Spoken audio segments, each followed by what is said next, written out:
যৌন এটাকে আমি পেশা বলতে রাজি না। যদি এটাকে পেশা হিসেবে স্বীকৃতি দেওয়া হয়, তাহলে আপনি কি আপনার ঘরের মা বোনকে এই পেশায় পাঠাবেন?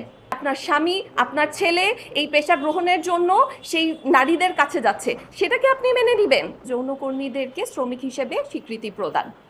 এখন বিষয়টা প্রথমত আমাদের কাছে খুবই মানবিক দৃষ্টিকোণ থেকে, মানবিক দৃষ্টির দিক থেকে মনে হচ্ছে যে এটা খুবই যুক্তিযুক্ত। এখান থেকে আমাদের যৌনকর্মী যারা আছেন তারা অনেক বেশি লাভবান হবেন। কিন্তু এখানে কিছু প্রশ্ন থেকে যাচ্ছে। প্রথমত, যারা আমাদের এখানে যৌনকর্মী আছেন তারা কি স্বেচ্ছায় এই পেশায় আসছেন? সেটা কিন্তু আমরা এখানে তাদের যেই প্রতিবেদন তার উত্তর কিন্তু এখানে আমরা পাইনি। এবং দ্বিতীয়ত, আমার নারী সংস্কার কমিশনের প্রতি কিছু প্রশ্ন রয়েছে যে আপনারা এই যে একটি প্রস্তাবনা করলেন, এর সপক্ষে আপনাদের কাছে কি কোনো ডেটা রয়েছে, অথবা আপনারা কি কোনো রিসার্চ করেছেন? সেই রিসার্চের আউটকাম কি? তার কোনো কিছুই তো আপনারা আপনাদের প্রতিবেদনে উল্লেখ করেননি। আচ্ছা, এই প্রশ্নগুলো বাদ দিই। এবার যদিও আমাদের অনেক সময় স্বল্পতা ছিল, যার কারণে আমরা ফিল্ডে যেয়ে আমাদের কোনো রিসার্চ করতে পারিনি, তবে অলরেডি বেশ কিছু রিনাউন্ড মিডিয়ার যারা তাদের ডকুমেন্টারি প্রকাশ করেছে এই টপিকের উপরে, তাদের বেশ কিছু বিষয়ের উপরে আমি আলোকপাত করতে চাচ্ছি। স্পেশালি এই মিডিয়াগুলোর মধ্যে রয়েছে বিবিসি, সিএনএ, আল জাজিরা। বাংলাদেশের দৌলতদিয়ার দিকে তাকান। দৌলতদিয়ার যে যৌনপল্লী রয়েছে, সেখানে হাজারে হাজারে কর্মী রয়েছে যারা এই যৌন পেশার সাথে সংযুক্ত। এবার তারা এখানে কিভাবে আসছে? বেশিরভাগ প্রতিবেদনই উঠে এসেছে তাদেরকে হয় মানব পাচারের মাধ্যমে এখানে নিয়ে আসা হয়েছে, নয়তো প্রেমিকের মাধ্যমে প্রতারণার শিকার হয়ে তারা এসেছে, নয়তো তাদেরকে চাকরির প্রলোভন দেখিয়ে এই পেশায় নিযুক্ত করা হয়েছে। এবার আমি ধরে নিলাম যে তাদেরকে এখানে এই পেশায় নিযুক্ত হওয়ার পর তাদেরকে একটি সুস্থ এবং স্বাভাবিক জীবন দেয়া হচ্ছে, কিন্তু আদৌ কি দেয়া হচ্ছে? মোটেও না। তাদের উপরে চালানো হচ্ছে পাশবিক, শারীরিক এবং মানসিক নির্যাতন। প্রথমত আমরা যদি দেখি, তাদের এখানে যারা কিশোরী যারা আসছেন এবং শিশু বয়সে যারা আসছেন, তাদের গড় বয়স থাকে 14-র কাছাকাছি। এবং এই শিশুদেরকে যাতে খুব দ্রুত এই পেশায় নিযুক্ত করা যায় এবং এই পেশার উপযুক্ত করে নেওয়া যায়, এজন্য তাদের শরীরে দেওয়া হচ্ছে স্টেরয়েড হরমোন, যাতে করে তাদেরকে মোটা তাজা করা যায়। মনে হচ্ছে সে যেন মানুষ নয়, সে যেন এক পশু। গরু মোটা তাজাকরণের এক অভিনব প্রক্রিয়া। এরপরে আমরা যদি তাকাই, তাদের উপরে আরও বিভিন্ন ধরনের শারীরিক নির্যাতনের খোঁজ আমরা পেয়ে থাকি। বিভিন্ন ধরনের ক্লায়েন্টের সামনে তাদেরকে জোরপূর্বক উপস্থাপন করা হয় এবং উপস্থাপনের পরে তাদের উপরে চলে শারীরিক বিভিন্ন ধরনের নির্যাতন। নিজের সম্মতির বিপরীতে যে তাদেরকে এই কাজগুলোতে লেগে থাকতে হচ্ছে, শুধুমাত্র তারা পরিস্থিতির শিকার বলে। কিন্তু এই পরিস্থিতির শিকারকেই আজকে তাদের পেশা হিসেবে তাদের উপরে এক প্রকার চাপিয়ে দেওয়া হচ্ছে।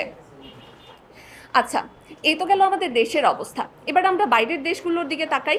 বাইরে যেই সকল দেশে এই যে এই যৌন যেই পেশা, এটাকে হচ্ছে স্বীকৃতি দেওয়া হয়েছে, স্পেশালি জার্মানি এবং নেদারল্যান্ডে, সেখানে কি অবস্থা? খুব মনে হয় যেন তাদের উন্নতি হয়েছে, মোটেও না। সেখানে এই ধরনের আইনের বৈধতা দেওয়ার পরে দেখা গিয়েছে সেখানে মানব পাচার বেড়ে গিয়েছে, সেখানে নারীর উপর সহিংসতা আগের থেকে বহু গুণে বেড়ে গিয়েছে, এবং অন্যান্য অপরাধ কর্ম তো তার সাথে যুক্ত রয়েছেই। তাহলে এবং তারা এখন দেখা যাচ্ছে যে এই আইনকে বাতিল করার জন্য উঠে পড়ে লেগেছে। পাশাপাশি যদি আমরা আরও দেখি, জার্মানির একজন সাংবাদিক বলছেন যে এই যে আইনের আড়ালে আইনের মাধ্যমে তাদের নারীর উপরে এই যে সহিংসতা, সেটাকে একটা জাস্ট বৈধতা দেওয়া হচ্ছে, এ যেন এক আধুনিক দাসত্ব নারীর। তো দিন শেষে যেই জিনিস পশ্চিমা বিশ্ব ছুঁড়ে ফেলে দিচ্ছে, সেই জিনিস আমাদের এখানে নারী সংস্কার কমিশন কোনো রকম রিসার্চ ছাড়া, কোনো রকম ডেটা কালেকশন ছাড়া, কোনো রকম মতামত গ্রহণ ছাড়া তারা জাস্ট আমাদের উপরে চাপিয়ে দিতে চাচ্ছে। তো দিন শেষে আমি শুধু এটাই বলতে পারি যে এই যে নারীর উপরে যে সহিংসতা, এটা শুধু পুঁজিবাদী এবং অন্যান্য পুঁজিবাদীদের জাস্ট নারীদের ভোগ করার একটা মাধ্যম হিসেবে তুলে ধরা হয়েছে, আর কিছু নয়। এবং পাশাপাশি আমরা যদি দেখি যে এটা নারীদের প্রতি যেই সহিংসতা এবং জুলুম হচ্ছে, যেই নারীদের প্রতি যেই শোষণ হচ্ছে, সেটাকে জাস্ট একটা পেশার নাম দিয়ে সেটাকে বৈধতা দেওয়া হচ্ছে, যেটার কোনো অর্থ আসলে থাকে না। আমি পরিশেষে একটা প্রশ্ন জাস্ট করে যেতে চাই। আজকে যদি এই পেশাকে, এই যে যৌন এটাকে আমি পেশা বলতে রাজি না, যদি এটাকে পেশা হিসেবে স্বীকৃতি দেওয়া হয়, তাহলে আপনি কি আপনার ঘরের মা বোনকে এই পেশায় পাঠাবেন? আর উল্টোভাবে আমি যদি দেখি, আপনার পরিবারের আমি এই দুটো প্রশ্ন রেখে আমার বক্তব্য আজকে শেষ করছি। আমার টিমমেট বাকি বিষয়। ইসলামে ডিভোর্সের পরে কে কতটুকু সম্পত্তি পাবে সে নিয়ে কোনো সুনির্দিষ্ট নীতিমালা নেই। ওখানে বারবার এটা ডিসকারেজ করা হয়েছে যে আপনি যে মোহরানা শোধ করে দিবেন সেটা যাতে বিয়ের পরবর্তীতে যখন ডিভোর্স হয়ে যাবে সেটা যাতে আপনি আবার ফিরিয়ে না নেন, এটার প্রতি বারবার এমফাসাইজ করা হয়েছে। মোহরানা শোধ করে দেওয়ার ব্যাপারে বলা হয়েছে, কিন্তু সম্পত্তি কীভাবে ডিভাইড করা হবে এই কথা কিন্তু ওইভাবে কোনো সুনির্দিষ্ট নীতিমালা নেই। আপনি 4 মাঝাবের দিকে দেখেন, সেখানে কিন্তু নেই। কিন্তু আপনি নিয়ে এসেছেন একটা ডিভোর্সের পরে যেই সম্পত্তি ডিস্ট্রিবিউশনের যে লটা, সেটাকে নিয়ে এসেছেন আপনি কি ইনহেরিটেন্সের ক্ষেত্রে। মানে কেন? আপনি কি লিটারালি মানে ন্যূনতম কি কোনো স্টাডি আপনারা করেননি? আমি আমার বক্তব্যের শেষ পার্টে বলতে চাই, দেখুন, যে সুপ্রিম পাওয়ার হোল্ডার তার উইজডম নিয়ে আপনি প্রশ্ন তুলতে পারেন না। আপনার যদি নতুন করে প্রস্তাবনা থাকে, আপনি রিসার্চ নিয়ে এসে এখানে ক্যাও সৃষ্টি না করে আপনি সেটা উপস্থাপন করতে পারেন। কিন্তু আপনি বারবার ধর্মকে নারীর বিপরীতে দাঁড় করিয়ে, ধর্মকে প্রত্যেকটা ইনজাস্টিসের বিপরীতে দাঁড় করিয়ে আপনি এটা করতে পারেন না। আপনার সেই রাইট নেই।